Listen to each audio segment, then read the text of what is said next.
Hi, I'm Michele Burghardt with Merrick Marketing Group. We help businesses and professional service firms market their intangible services to gain credibility, build trust, and help them with their top-of-mind awareness. What we're going to talk about today are the 5 top marketing myths that might keep your marketing from being as successful as you might want it to be. So, let's get started. The myth number 1 is that we're not big enough. I hear that a lot from all different size firms. It's not just the smaller firms. What you want to understand about that is that all your prospects have pretty short-term memories. So they just forget you very, very quickly. So if you think by meeting somebody at a networking event one time is going to be enough that they're going to call you when they need you, you're totally mistaken. And you're missing that opportunity to consistently drip, drip, drip on them. And if you're not marketing to them, your competitors are. So what you really want to do is make sure that you realize that no matter what size you are, you can do some sort of marketing for your firm. Now, I'm not abdicating that you should, I'm not recommending that you should spend a ton of money. What I'm saying is what you should do are find those things that work for you and then do them consistently month after month. And so that you're really getting some traction once you build up some momentum. So that's the first myth that people think is that they're really not big enough to market. And I just want to assure you that if you want to remain in business, you're absolutely big enough to market. Okay, the second myth that I hear a lot about is the fact that business owners in general think marketing is too complex. And yes, it absolutely can be. Fortune 500 companies definitely spend a lot of time and analytics and that type of thing on their marketing. But you know what? You can definitely scale that. You don't have to spend a ton of time and a ton of money just getting ready to do marketing. It doesn't have to be that complex. What I do recommend is that you sit down and do a marketing plan. Now you can do that in 5 easy steps. And that's really what I did for my own firm. And I think, people misunderstand the fact that because I'm a marketing consultant and we're a marketing consulting firm, that we don't do marketing for ourselves. We're not any different than any other business out there. So we do marketing for ourselves. So there's 5 steps that I really recommend that you do. And I think you could probably do it in 45 minutes to an hour. And it really gives you a framework to base all of your marketing decisions on throughout the rest of the year. And that's really what you want. You want it to be easy. You want it to be something that you can execute. You really want something that you can get it done and see some results, because there's nothing worse than spending time and money on something and then it doesn't pan out, and then you wonder why. Well, maybe it just wasn't planned correctly. So following these 5 simple steps is going to help. The first one is just know what you sell and know what the benefits are. And I think the benefits are what people really have a problem with. They can describe their services, but they can't always translate what those services how those services turn into benefits. So I recommend that you really sit down and get together with your team and decide what the services are that you offer and then what those benefits are. It should be a 1-to-1 ratio at least. If you can come up with multiple benefits per service, you have even more content to write about. So at least 1-to-1 ratio on that, if not more. The second thing you want to do is really decide who your ideal client is. You want to make sure that you're fishing in the right pond. If you sell high-end technology and you're selling to startup companies that don't have funding, you're not going to make a lot of sales. So you want to identify who your ideal client is. You want to know the demographic, you want to know what their buying patterns are. If there's a season, there may be a season. You want to know as much about who your ideal client is before you get started, because that's going to give you some direction as to where you spend your money. Okay? The third one is actually, how do you get their attention? And if you know who they are, you're going to know where they go. And if you know where they go, then you're going to know where to spend your marketing dollars in order to get their attention. Now, if it's an association, if you're doing manufacturing and distribution and you want to join an association, that's fine, that's great. Make sure it's pertinent. You just want to know, where do they go and where can you go to get their attention? And when I say where do you go, not physically, but where do you market?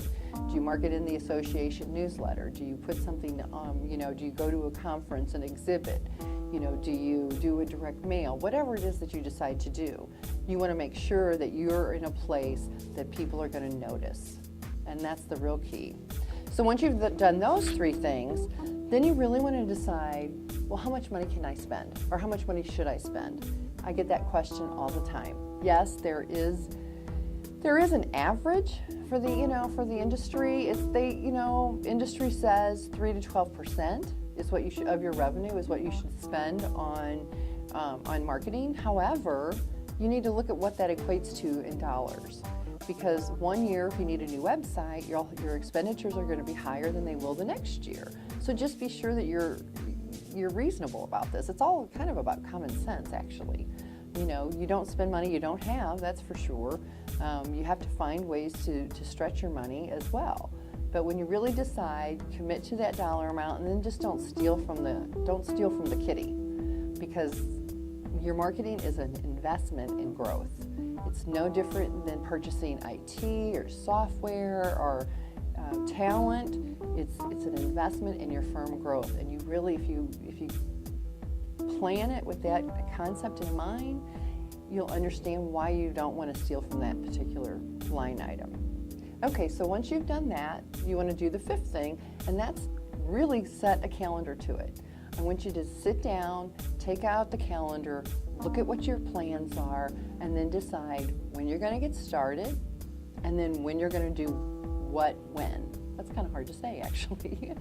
But what I have done for my own company is that I did my marketing plan in about 45 minutes. I sat down, I put it on a spreadsheet. I take it out at the beginning of the month. I get my own plans done. I put it away. I don't have to think about it now for the rest of the month. I don't have to worry about, do I need to run an ad this month? Or, am I supposed to be doing a direct mail campaign this month? I don't have to worry about that. I've simplified it all by just putting it on paper. And if it's not on paper, unless there's a really extenuating circumstance, I don't do it, because I've budgeted for when I'm doing it, my time and my money. That's all been budgeted. So if it's not on the calendar, I'm not doing it unless something really, really fantastic shows up.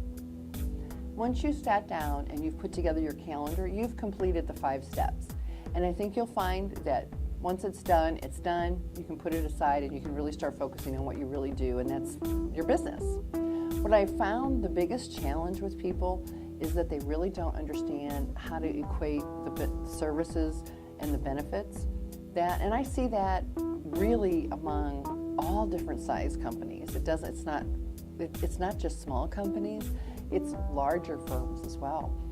Sometimes you just, you're so focused on what you do, what your services are, you really forget to really think about your client and what they're coming to you, what problem are they bringing to you to solve. So I just recommend that you spend some time with that.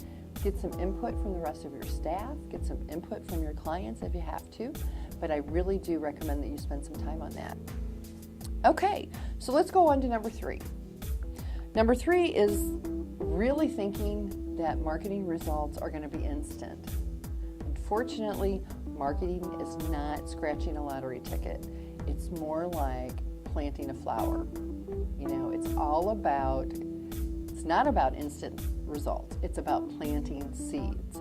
The true function of marketing is that it's going to, once you have some momentum, it's going to fill your sales funnel so that you always have somebody to sell to. So as you continue to fill your sales funnel and then work those people through the process, new people are going to come in as the people that were in the process become clients. So you kind of have this total process of client, prospect, educate, client, prospect, educate, client. So that's the true function of what marketing does. It really is designed to fill your sales funnel, to educate people so that you are positioned well when they're ready to buy. And again, you never know when that's going to be. You just never know when the pain is going to get so bad that they're like, I have got to take action today. Because if you're not continually marketing to your people, someone else is going to be, and they will be the one that they call, because everybody takes the road of least resistance. It's just human nature. It's just human nature. It has nothing to do with you particularly. It's human nature. Everyone takes the road of least resistance. So just understand that marketing is a process.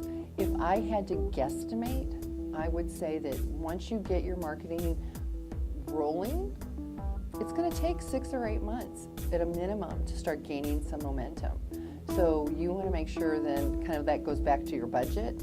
Make sure that when you budget something, you budget for that kind of time length. You're not going to be able to do it it's not one and done. You have to make sure that you're able to do it over and over and over again. It's repetition, repetition, repetition. And that's really important. Okay? So that's the other thing. Let's see. Oh, I want to talk about one more thing. And it's about the fact that you want to be available when your clients are ready to buy, and you want to make it easy for them to buy. And I just had an experience over the weekend where I was traveling. I was out of town. We went to a pier kind of thing, which is sort of like a Soulard market. I saw a pen I liked, a writing pen that I really liked, and I was going to buy it. Well, I don't carry cash, so I gave them my credit card, and she's like, our credit card machine just broke. You can go down the street and go to the ATM and come back. And I was like, thanks, but no thanks. She missed a sale because I couldn't buy from her. So keep that in mind when you're getting all your planning done, is that you want to make sure that people can actually purchase your services or products. You want to make that whole process a lot easier. Make it like one phone call or one click or one whatever. But if it's a big, hairy deal to get somebody to sign on the dotted line, it's going to be one of those other things that it's going to be a barrier. And you want to eliminate as many barriers as you can. So I just wanted to kind of add that in. The fourth myth that I think really does stump business owners is the fact that they don't always understand that there's more than one way to do things. It's not just, it's not their way or the highway, but nor is there either one way. I mean, you really want to be so aware of the market. You want to be aware of your industry. You want to be aware of your clients. You want to be aware of what's going on in the economy. Because of the fact, if you're not, the thing is that what worked last year may not work this year. You have to have that flexibility. There's more than one way of doing things. And you really want to keep an eye on what's going on in all those areas so that you're able to respond to that. And, as an example, I worked with an accounting firm. A gentleman, 6 years ago possibly, he did this direct mail campaign. It was highly successful. He wanted to do it again. Well, I really wasn't in a position to tell him I didn't think it was a good idea. I basically had to do what he told me to do. And he had absolutely no results, which I knew he wouldn't have any results because of the way he did it, but he was following what he did before that worked.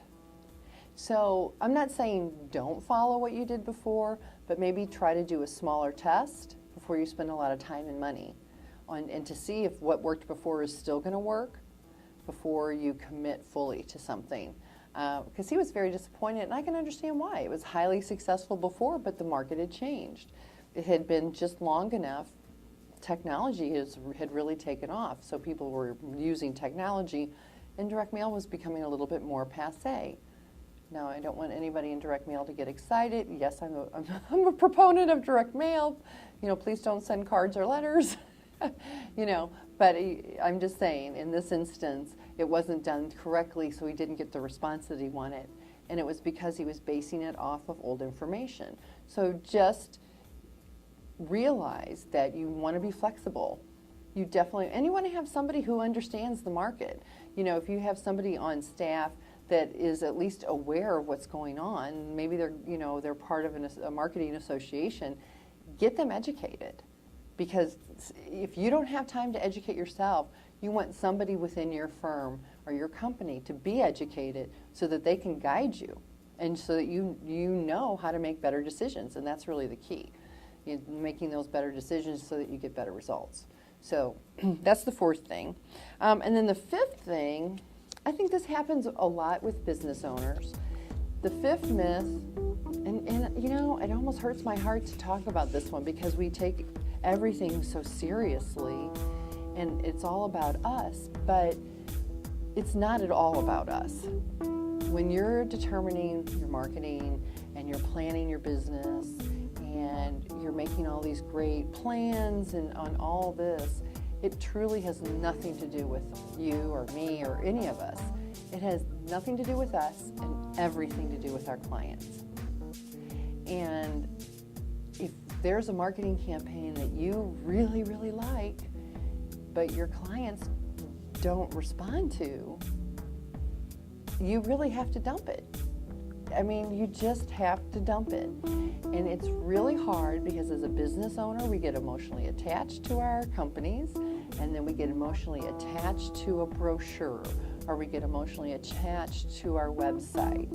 And I just talked to a woman today whose website is terrible, and she likes it. Okay, well, I couldn't convince her otherwise, and she's going to keep it. And I really feel like it's not serving her as positively as it could, because it has nothing to do with how you react to things. It's all about what your clients resonate to. Are they resonating? Are you doing an ad that you resonate with? Do they like your website? Are your brochures effective? Is your message effective? I mean, sometimes it's as simple as what you're saying and how you're saying it. Are they understanding? Is it resonating with them? Are you hitting their hot buttons? Because you're selling to them. So even though you're the one who is presenting the information, they're the ones that are buying it. So you definitely want to pick up on what they're responding to. So those are basically the 5 myths that I think really do keep people from even just getting started with marketing. And, you know, if you don't market, you know, you're letting your competition get that next step ahead of you, and you hate for that to happen. I just want to thank you all for listening. I hope you found this information helpful and useful. If you have any questions or would like to schedule a free marketing review, please feel free to contact us. You can reach us at info@merrickmarketing.com or our phone number 314-669-2512. And I'm Michele Burghardt, and thanks for listening. Talk to you soon.